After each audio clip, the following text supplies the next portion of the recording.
What up, YouTube? You already know Big Lou tapping back in with what it do with Big Lou NFCR2.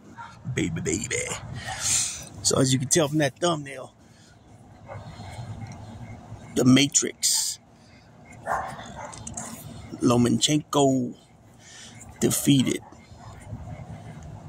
Aussie boxer, ex-unified champ in the lightweight division, George Kambosos Jr. on his home soil, which was his third fight that he's lost at home. Now he's lost. I believe he's 21-3. He lost 2 fights to Devin Haney, the original fight, and then the rematch for Undisputed, and now he's lost this the IBF, the vacant IBF. I think the title was vacant when they fought. The IBF lightweight title. Lomachenko was playing, in my opinion, playing checkers. Excuse me, he was playing chess while Kambosos was playing checkers. So, at this point in the game, Kambosos he's a tough dude. He gets in there, he fights. He's not I don't believe he's a coward. I don't believe he's a dirty fighter, nothing like that. But he got dropped in the 11th round, and he was dropped again, and he was given the 8 count the first one, and he was dropped again, and then his corner threw in the towel. At this point, I mean, they said, at this point, it's like, they use two old sayings, right? First, the sun shines on the dog, something like this, the sun at least once shines on the dog or something like that. And then the second one, obviously, being, you can't teach dogs new tricks, right?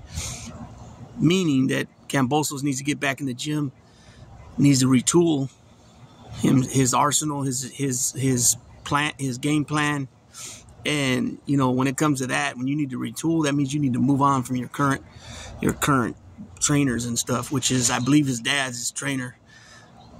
No, actually, I think his name was Anton. Anton's his trainer, but I think his dad is involved. But Anton is his trainer. That's right. I don't know his name. Anton. I don't know his last name, but because he said it at the end of the fight.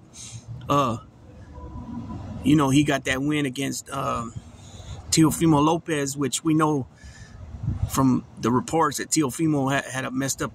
I think his arm was jacked up. I think, and then directly after the loss to Kambosos, he was in the hospital with some pretty serious condition. I think it was something with his lungs, I think, if I remember correctly. Nonetheless, he still dropped Kambosos. So, I mean, it wasn't like it was it wasn't like it was just a total beatdown of Teofimo Lopez by Kambosos. But I think what it was too, though, and the reason why the judges gave it to Kambosos on top was partly because I believe that some people were tired of Teofimo Lopez's shit talking and his antics, and especially his dad. I think some of that had to do with it too. I mean, I could be wrong, just my opinion. But Kambosos is like, I was reading some of the tweet. I don't know if they were tweets or what they were, but they're uploaded on the article I was reading, and one was like, he's not an elite fighter. You know what I mean? He lost to Haney twice, and look what Haney, Haney lost to Loma, which I don't believe Haney lost to Loma. I believe Haney won 7 rounds of 5 against Loma. And a lot of people will be like, oh, yeah, well, Loma won. No, and this is, again, just my opinion, obviously, but Haney did win. Excuse me. When you're the champ, and not to mention, not only was he the champ, he was the undisputed champ. He had all the chips, right? He had all the marbles at 135 lightweight. You have to beat the crap out of him, drop him, knock him out, or you got to outbox him so bad you make him look silly. And neither one of those happened. You know what I'm saying? That's my opinion. That's the old school look of things, right? And that's more, and that old school look was just like when somebody was the WBC welterweight champion or the WBC middleweight champion or the, you know what I'm saying? Or the WBA middleweight champion. You know, Haney had the WBA, WBO, WBC, IBF, Lineal, you know what I'm saying? The Ring magazine title. He had all of it, right? So I don't believe that, you know, they can say, you know, use that, you know, and Devin got beat by Ryan, and it was obviously he underestimated Ryan. You know what I mean? I don't know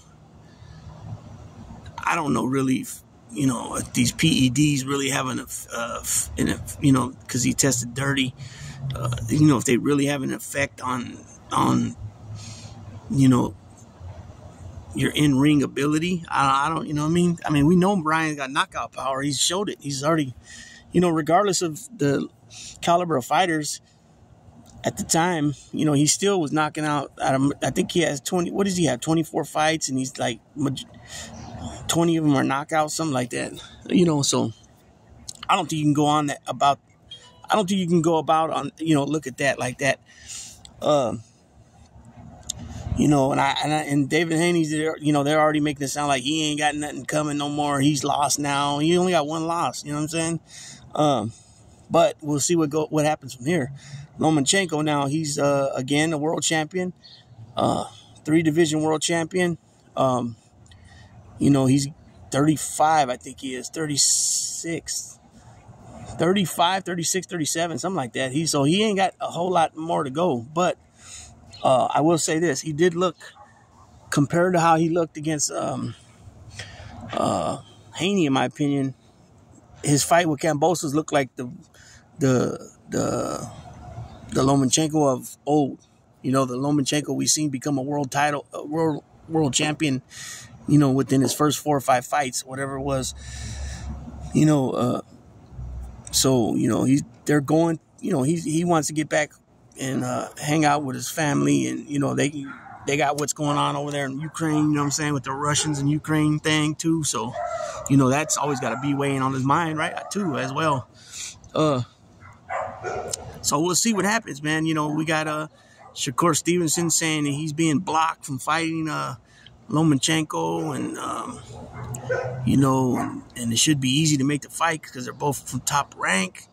Bob Arum supposedly was going to announce that fight next. We have some other people saying it'd probably be because of Shakur Stevens' style is boring, they say, and the way he performed in his last fight against Edwin De Los Santos, that he was running and it was just really boring, right? And so that it probably Lomachenko fight with Navarrete would probably be more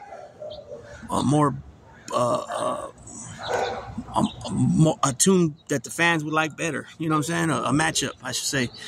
So, I don't know. We'll see. But those divisions still are stacked. 135, 140. You know, you still got the same players that were in 135, you know, but now a couple of them are up in 140. Lopez, Garcia, Haney, Tank Davis. You know what I'm saying? You got Lomachenko. You got Shakur Stevenson. You got, you know, there's still some guys there. There's still fights that could be made, you know, that haven't been fought yet. And you can still do some rematches, too. You know, we'll see what happens, you know, what's coming next. But what's definite out of all them guys I just named, that Lomachenko's the oldest one out of all of them by far. Like, you know, by 4 or 5 years at least. You know, I think Tank Davis is 30. I think he could be 29, 28, but he's something like that. But Lomachenko's definitely in his mid-30s already. So we'll see what happens there and what goes on next. But it was a good fight. It was a pretty good fight. A lot of good body shots. Lomachenko was pretty much, you know, like I said, he was playing chess, and you know, Kambosos was playing checkers. But he was mixing it up upstairs, downstairs, a lot of body shots. I did notice Kambosos, I think Kambosos was working his double jab pretty good a couple of times. I seen him. Kambosos had his moments where he caught Lomachenko with some shots, and you can see that it got his attention. It got Lomachenko's attention, but overall it was like it was just more of a one-sided. Some people call it a beatdown. Some people said it was a good fight, but it was more on, like I said, chess and checkers type thing. Both of their faces were kind of messed up. You know what I mean? I know Kambosos at one point got his eyelid cut, and so he was dripping blood a lot and stuff. You know what I mean? So, anyways, that's just a little reaction to the fight last night. I'm gonna go ahead and let this one go. Also, the heavyweight Undisputed is coming up this weekend, and then I got some more Canelo, David Benavidez stuff I want to talk about. So with that being said, Big Lou tapping out.